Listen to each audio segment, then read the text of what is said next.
제가 여러분들한테 이제 제가 생각하는 스테이블 코인 한번 정리를 쭉 한번 해드려 볼게요. 그래서 제가 이제 5가지 이제 질문을 일단 만들어 봤습니다. 일단 첫 번째, 스테이블 코인을 만든 이유는 무엇일까? 여러분들 스테이블 코인을 왜 만들었을 거라고 생각을 하세요? 일단 우리 같은 개인 투자자를 위해서? 아니면 얘네가 말이 이제 스테이블 코인이다 보니까 뭔가 안정화된, 그리고 이런 변동성을 죽여주는, 이렇게 생각하지만 스테이블 코인은 그냥 말만 그렇게 붙인 겁니다. 말만 그렇게 붙인 거고, 결국에 스테이블 코인도 이 스테이블 코인을 믿지 못하면, 아까 말씀드렸던 대로 신뢰를 못하면 이거는 변동성이 엄청 클 수밖에 없는 거예요. 만약에 테더화를 발행하는 그 회사가 테더화만큼 달러를 안 갖고 있다라고 하면 변동성이 아마 어마어마해질 겁니다. 그리고 나중에 실제 얘네가 돈이 얼마 없다, 뭐 10분의 1밖에 없다라고 하면 그 가치는 10분의 1 토막 나겠죠. 10분의 1 토막 나는 게 당연한 겁니다. 그렇게 되는 거예요. 그래서 그러니까 이 스테이블 코인이라고 해서 여러분들이 무조건 이거는 안정적인 거고 믿을 수 있는, 이렇게 생각하시면 안 된다는 거죠. 그 회사가 어떤 식으로 여러분들의 이 스테이블 코인 자산을 안정적으로 얘네가 유지를 시켜주는지 그걸 확인해 봐야 된다는 겁니다. 그럼 스테이블 코인을 만드는 회사들의 목적은 뭐냐는 거예요. 스테이블 코인 만든 이유는 당연히 그 스테이블 코인 만든 회사가 돈을 벌기 위해서 만든 겁니다.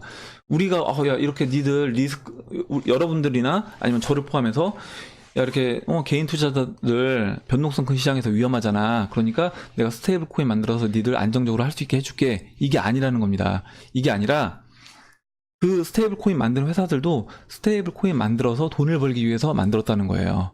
그리고 결국에 그러면 스테이블 코인을 만든 회사들의 최종 목적은 거의 대부분 뭐냐? 은행의 역할을 하려고 하는 겁니다. 은행. 그리고 더 나아가면 이제 투자은행. 골드만삭스라든가 지금 JP모건이라든가 뭐 피델리티 같은 이런 투자은행들의 역할을 스테이블 코인 회사들이 하려고 하는 거다. 이게 스테이블 코인을 만든, 진짜 어떻게 보면 스테이블 코인 만든 회사들의 이유인 거다. 예. 그리고 두 번째, 그러니까 우리를 위해서 만들었다는 게 아니는 거예요. 제가 봤을 때는. 그리고 앞으로 이제 기관 투자자들이 들어오면 그 기관 투자자들은 유동성이 충분히 확보가 돼야 되는데, 지금 현재 시장에서는 유동성이 이 정도 기준으로 확보가 안 되고 있기 때문에 그 유동성을 충분히 확보해주기 위해서 스테이블 코인을 계속 회사들이 들어오고 있고 만들어 나가고 있는 거다. 이렇게 보시면 될 것 같고, 두 번째, 스테이블 코인이 최근 많이 시장에 나오고 있는 이유는 뭐냐? 지금 제가 방금 전에 말씀드린 거예요. 지금 이제 벡트 거래소라든가 그리고 이제 기관들이 앞으로 ETF를 출시하면서 이제 시장으로 들어오려고 합니다. 그러면 생각해 보세요. 저 같은 사람은 사실, 그리고 저 같은 사람이나 우리 이제 일반 개인 투자자분들은 시장이 지난번에 뭐 2천만 원, 2,800만 원 비트코인 넘어갔어요. 이때 내가 이제 이거를, 이 변동폭이 너무 크기 때문에 이거를, 변동폭을 없애려면 어떻게 하면 돼요? 그냥 거래소에서 매도하면 되는 거예요. 거래소에서 매도하면 되고, 만약에 여러분들이 원화 시장이 없는 BTC 마켓만 있는, 저도 이제 해외 거래소 BTC 마켓만 있는 데를 써요. 그러면 제가 거기에서 만약에 이 자산을 확보를 하고 싶으면 어떻게 하면 돼요? 확보하고 싶으면 이거를 비트코인으로 매도를 한 다음에 그 비트코인을 우리나라 시장으로 옮겨서 우리나라 시장에서 제가 그 비트를 매도해서 원화로 바꿔놓으면, 그럼 그 자산은 이제 확보가 된 거예요. 안정적으로. 그래서 우리 개인들 사실 입장에서는 스테이블 코인 없어도 지난 상승장 보시면 충분히 다 내 자산을 안정적으로 유지시킬 수 있습니다. 그러니까 무슨 얘기냐면 이 스테이블 코인이 우리 개인들을 위해서 만든 건 아니라는 거예요. 결국에. 그리고 최근에 이제 시장에 많이 나오는 건, 앞으로 기관 투자자들이 나오면 기관 투자자들의 그런 큰 자금들의 어떤 유동성, 그리고 이제 앞으로 대중들이 들어오면 그 대중들의 유동성을 확보하기 위해서 이런 스테이블 코인들이 저는 계속 많이 나오고 있는 거다. 그리고 앞으로 계속 더 많이 나올 거다. 이렇게 보고 있는 겁니다. 세 번째, 스테이블 코인이 변동성을 없앨 수 있을까? 저는 변동성을 없앨 수 없다라고 봐요. 이렇게 보시면 될 것 같아요. 보세요. 스테이블 코인은 달러랑 패깅 된다고 했습니다. 아니면 또는 유로화랑 패깅, 원화랑 패깅, 엔화랑 패깅, 이렇게 됐어요. 그러면 이미 스테이블 코인이 발행된 거는 그만큼 달러가 있었던 거예요. 1대1로 매칭이 된 것 뿐인 거예요. 1대1로 매칭돼서 그냥 코인의 형태로 그 달러가 변환된 겁니다. 코인의 형태로 원화가 변환된 거예요.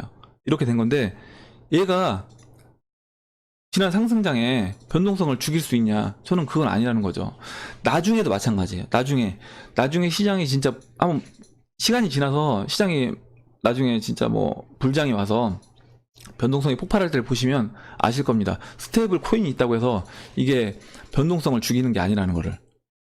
스테이블 코인은 변동성을 없애는 역할은 하는 거 아니다. 왜냐면 달러가 기존에 있던 달러만큼 스테이블 코인을 발행한 거기 때문에 이게 변동성을 잡진 않는다는 거죠. 그러면 변동성은 어떻게 없어져야 되냐? 제가 보는 변동성이 없어지는 단계는, 제가 이제 비트코인 시장이 저는 그 S커브 곡선처럼 상승할 거라고 말씀드렸잖아요. 그래서 S커브 곡선에 지금 초입에 있어요. 그러면 초입에서 이렇게 급상승을 하겠죠. 급상승을 하고 S커브 상단부 가면 이렇게 이제 완만하게 됩니다. 그러면 그때는 비트코인 가격이 어느 정도 이제 안정화된다는 거예요. 상향 평준화돼서 안정화되는 거예요. 그건 뭐냐면 거의 모든 대중들이 많이 참여하고 있는, 거의 모든 대중들이 이 암호화폐를 실생활에서 사용하는 단계까지 와주면 그때는 변동성이 굉장히 이제 축소가 된다. 예, 그렇게 보는 거지 스테이블 코인이 나와서 변동성이 없어진다? 이건 아니라는 거죠. 예. 네 번째, 스테이블 코인에서 가장 중요한 것은 무엇일까? 스테이블 코인에서 가장 중요한 것은 무엇일까요? 예, 아까 제가 한번 얘기했었는데 신뢰입니다. 신뢰. 스테이블 코인은 결국에 그 스테이블 코인 만든 회사들이 추구하는 방향은 본인들이 은행의 역할을 하겠다는 거예요. 그러면 여러분, 은행이 돈을 어떻게 버는지 한번 생각을 해보세요. 그 은행이 돈 버는 방법, 그리고 은행은 뭐에 기반을 합니까? 신뢰입니다. 은행이 만약에 신용을 얻지 못하면 그 은행에 돈을 맡길 사람은 아무도 없어요. 그렇기 때문에 은행은 가장 중요한 것은 신뢰고, 스테이블 코인도 가장 중요한 것은 신뢰다. 내가 이 스테이블 코인을 사서 만약에 1달러랑 이 스테이블 코인 하나랑 바꿀 수 있다라고 하면 내가 언제든지 이 스테이블 코인을 가져갔을 때 1달러를 받을 수 있는지, 그게 확실한지, 그게 중요한 겁니다. 그러면 스테이블 코인 회사가 성장하기 위해서 뭐가 필요한 거예요? 결국에 이 스테이블 코인을 사용하는 사람들이 신뢰를 할 수 있는 그 저변을 만들어주는 게 가장 중요한 겁니다. 저변을 만들어주기 위해서는 당연히 뭐 회계를 투명하게 한다거나, 그래서 어느 누구나 쉽게 매일 확인할 수 있게 그 회계를 유지시켜 준다거나, 장부를 공개하는 거죠, 회사에. 그리고 투명하게 스테이블 코인과 예를 들어서 달러가 그만큼 동일한 개수만큼 있다라는 거를 누구든지 볼 수 있게끔 해줘야 된다는 겁니다. 그렇게 되면 당연히 그거는 신뢰도가 올라가겠죠. 그리고 실제로 아무 때나 누구나 스테이블 코인을 들고 왔을 때 바로바로 즉각적으로 돈을 바꿔준다라고 하면 그 스테이블 코인 회사는 성장할 수밖에 없을 겁니다. 다섯 번째, 그럼 스테이블 코인 회사들은 어떻게 돈을 벌 것인가? 제가 스테이블 코인 회사들이 추구하는 방향은 결국 이제 은행이 하는 역할들을 할 거라고 했잖아요. 그러니까 미국에도 은행이 있고 우리나라에도 은행들이 있습니다. 그리고 중소은행들도 있고 대형은행들도 있어요. 그러면 스테이블 코인 회사들은 은행이 하는 역할처럼 한다고 하면 결국에 돈을 뭐 송금, 우리가 돈 보낼 때 수수료 떼죠. 그런 것처럼 송금 서비스를 통해서 수수료를 뗄 겁니다. 예를 들어서 A란 거래소에서 B란 거래소로 제가 스테이블 코인 옮길 때 그쪽에서 수수료를 발생해서 그 수수료를 버는 일을 할 거고, 또 이런 일을 할 수 있어요. 뭐냐면 그 시장 메이커 역할을 하는 거죠. 뭐냐면